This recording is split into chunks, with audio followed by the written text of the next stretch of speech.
This hour of the Shaun Thompson Show is sponsored exclusively by DonleyAuctions.com. They need your guns. Sell for top dollar. DonleyAuctions.com. Portions of the following show may be pre-recorded.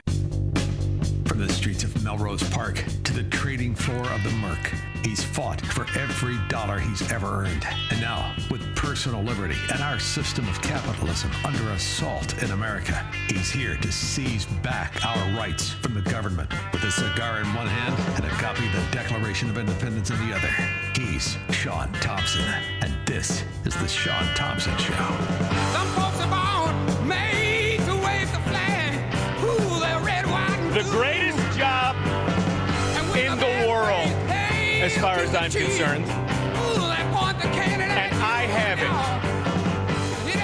I really feel that way. This is by far the greatest job in the world. There's no question. And the reason it's the greatest job is that it's my addiction. This is my addiction. News, proving right from wrong, dragging out the scum and the scourge and the liar. I mean, how many times does somebody get to do something they don't only love, it's something that they can't stop doing? Well, they can't stop doing. I mean, I wish I could convey how much news I digest on a 24-hour cycle. Honey Bunny can, because I keep her up all night sending clips. And I can normally get aggravated about them. And by the way, this is the governor. I could really let it fly if I want to. And the reason is I don't want to just talk about it. I want to get out there in my car with an axe. And I want to take care of it myself. I really do. But I know, I'm civilized by choice. But I also remember we, human beings, are savage by nature. And you are not going to Rand Paul your way out of an argument with a pit bull. You're not going to do it. You're not going to intellectually convince a grizzly bear not to rip your intestines out and eat them. You're not going to do it. Any more than you're going to reason with an illiterate, drug addict, scallywag, gutter snipe scumbag. It is never going to happen. Ever. And it's set up to fail. And that was the whole intention, to release the scum after Joe Biden stole the election. To release the scum. To demonize the people who wanted right from wrong. You remember all of the scum, traitors, and thieves that surrounded Joe Biden and profited. You know that in Chicago, Illinois, because you've been living with those scumbags all your life. They used to be afraid of you. Now they're not afraid of you. The president thinks that there is an extremist threat to our democracy. The president has been clear, as he can be, on that particular piece when we talk about a democracy, when we talk about our freedoms. The way that he sees is the MAGA Republicans are the most energized part of the Republican Party. This is an extreme threat to our democracy, to our freedom, to our rights. They just don't respect the rule of law. Now, that unqualified whore didn't get the job because she was qualified. She got the job because she's a homosexual and the pigment of her skin. That's why she got the job. Not qualified to do anything except lie and stammer through the lies. And the innuendo was in my estimation, it was truly quite brilliant. I kind of knew what it was. It was that psychological trick that has been used on other countries. Got across from an intelligence agent, now retired, very senior. He looked me in the eye and said, the truth of the matter is we took the playbook for psychological operations and information warfare that we would use against our enemies, and we turned it against the American people to undo the 2016 election and to make sure they didn't elect Donald Trump in 2020. Now, that is Well, that's John Solomon, a great reporter, and he's exactly correct. There's no question about it. But it had other consequences. Simultaneously with this unqualified scourge like Kim Fox and other fraud lawyers that I am convinced didn't even pass the bar. Probably like Daley took it 4 times and failed, then had somebody else take it for him. So this is the issue of living through it. But the consequences are always bore by the absolute and total innocent. And this young girl that was shot in the face by a ghetto snipe, gutter rat pig for no reason, none. Sooner or later, you're going to have to decide if you're going to crush the scum or just hope you're not a victim of it. An 18-year-old Loyola student is killed in a shooting overnight, and police are still looking for the shooter. This all happened on... No. It's not a shooting. The kids, the 18-year-old, completely innocent kids, all of whom can read, but not a one of the scum that shoots at them can fracking read. Not a one. But is this the equality? Are we shooting for equality? There is no equality. The gutter snipe that shot this beautiful young girl in the face, she's worth $70 million of him. Everybody in his lineage, his entire fracking family, as far as you can go back, she's worth $70 million of them. West Pratt Boulevard, right near Lake Michigan, not far from Loyola Beach. Police tell us the young woman was walking with a group of friends when a man just walked up and shot in their direction. No one else was. Why are you waxing the fracking story, you fracking scumbag? Reporter, your ass. He didn't just shoot in their direction. He executed her, you fracking moron. See, is it benign now? Now you're not. He just shot in the direction. He was probably stumbling around for his hair-on needle, and the gun went off. It was an accident by the time this pig is done telling you the story. Hurt. The university's president sent a letter to students this morning identifying the victim as Sheridan Gorman. He said counselors and ministers will be available at... Who gives a rip? Will be available. What are you going to do? You're going to rub my feet? Figure out who killed her and rip his frickin' skull off. I mean, it's a boilerplate thing. Here we go. I'll read it to you. Where is it? We have our deepest condolences. Just a year ago, she announced she was going to come to Loyola. It's with profound sadness. I write you. You had enough of this bull dung? How would this have gone with the Comanche, enemy of all, who murdered and killed other Indians and were determined to do it to anybody they came across? It's with profound sadness I let you know that the wagon train was wiped out by the Comanche. We've got the counselors that'll tell you, you get people together and you kill every one of these son of a bitches. Every one of them. The frick are you doing? What are you doing? You going to get along with them? And this was released on your society by lawyers, by your government. Just yesterday, I watched Chicago coppers. Young guys got their uniform on that the government turned into costumes. And they're taunted by gutter snipe illiterate scum, heroin dealers, and gang-banging scum. Taunted. Throw that stuff. Get out of here. They don't stop when you do it. What are you going to do with the rabid bull? You're going to tell them, you'd really like it much better if you went in the corral and ate. I'm going to put some hay in there. And don't stab us with your horns. Don't do it. What are you going to do? How much longer are you going to recognize that this is an absolute release of the scum and the scourge on the decent? How much longer? By the way, there's another loop puncher. What's his name? It doesn't matter. He can't read it or write it anyway. Mertz Hall, and a vigil will be held tonight at 7 o'clock. Oh, good, there's a vigil. Oh, yeah. And then the beautiful kid from Elmhurst. It's confirmed now. I got it here on the news. The poor kid is dead. He went to Spain, among other savage nations, who release other versions of illiterate scum out onto the street to rob and rape and pillage. You better figure this out, because this isn't going to happen. And if it does happen to somebody, if that was my niece, God forbid anything else, I'm going on a fracking spree, and I don't give a rip who knows it. An American college student is missing in Spain. 20-year-old Jimmy Gracie was last seen leaving a bar in Barcelona early Tuesday morning. His mother said... See, I can't even watch. All the stories are just unbelievable. You watch the mothers and the fathers and the torment. And the reason is this is our fault. See, we sequestered our kids. We pretended we could spoil them. They don't have to be aware. Everybody's got a good heart.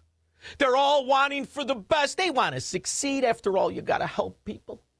Welfare isn't building dangerous populations and generations of criminals and scumbags who know exactly how to operate it, because they do.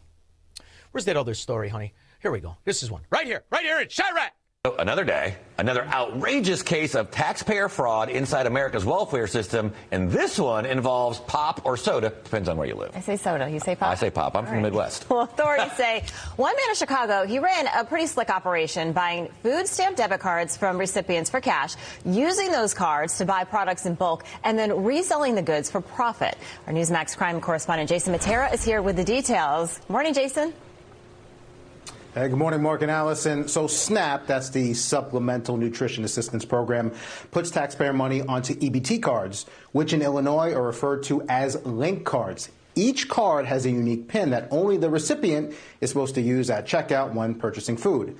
But federal prosecutors say that the system was hijacked and turned into a personal cash register by this man, David Quinones, from 2018 to 2023. Authorities say the 45-year-old was buying up EBT cards from SNAP beneficiaries.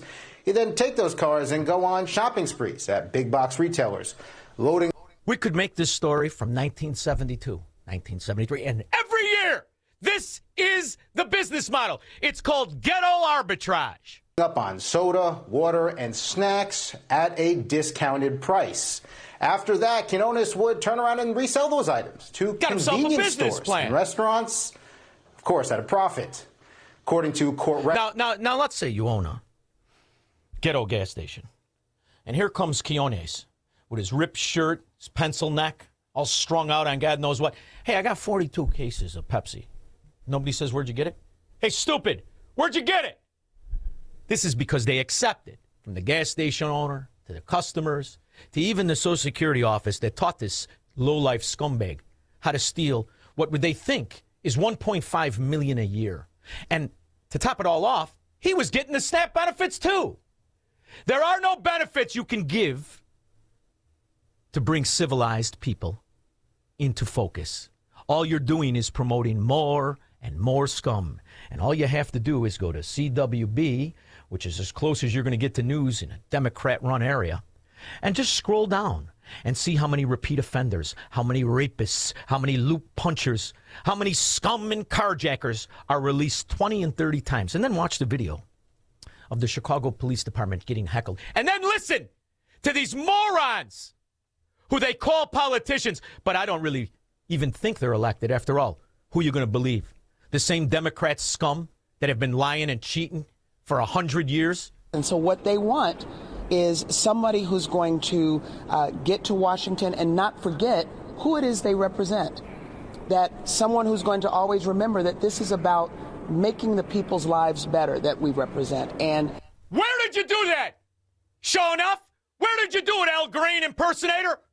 What Democrat area did these gutter snipe, these pimps of poverty, which one did they make better? Is it Dalton? Is it Harvey? Is it Maywood? Is it Bellwood? Is it the South Side, the West Side, the North Side? Which one? Just keep buying that bulldog, huh? And that's what I'm going to focus on. I think that frustration is something that has been not just frustration, anger at that go along to get along mentality that I speak of. So I think people want to see new ideas. They want new perspectives and they want new energy. And they want people who understand Donald Trump is not a normal president. So why are we still operating with business as usual? Donald Trump's not a normal president because he wants to fix things, wants to make law and order. He wants to arrest the criminal scum that these Democrat lowlife rat pigs have released on society in this country and from outside. The estimate is what? 10 million? 12 million? You have no idea how many gang-banging degenerate scum are roaming around this country, raping our women, killing them in drunk driving incidents. You have no idea. And this is a new idea? There is no new idea.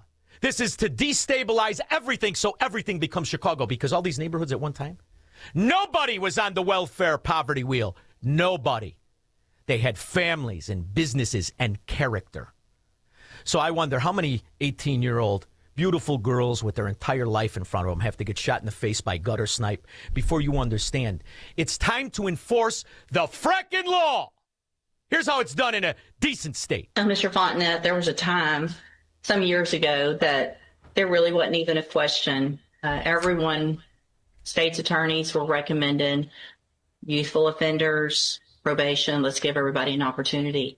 And things have just changed in such an incredibly dangerous way with young people doing what I just saw you do on that screen. I cannot imagine the fear that that person had that was working in that store, that he now has just trying to go to work, make a living, and go home. And he has 3 people come in and not just grab a little quick something and run out, but terrorize him for quite some time. Pulling him around, yanking him around, putting guns in his face, all three of you. I also, in addition to the PSI, get jail incident reports. And you apparently like to fight and jump people, which is what's been happening in the jail. So it makes it very difficult for me to go, oh, this is somebody that's going to get out and behave, who can follow the rules, because you can't even follow the rules in jail. And the pre-sentence report shows that you're a high risk level, which tells me that after they've looked at everything, that you don't have, unfortunately, a good likelihood of being successful if I were to put you on probation. And Mr. Coleman's right. We're tired of it. And there's got to be something done. So in cause number 25, DCCR 1759, I'm going to find that you entered your plea of guilty freely and voluntarily. I'm going to find sufficient evidence to find you guilty. And at this time, I'm going to find you guilty of aggravated robbery. I'm going to sentence you to a term of 25 years in the institutional division. They wanted probation for this piece of dung. 25 years isn't long enough. Give him 100. And on the 99th, hope he gets shivved. 312-642-5600.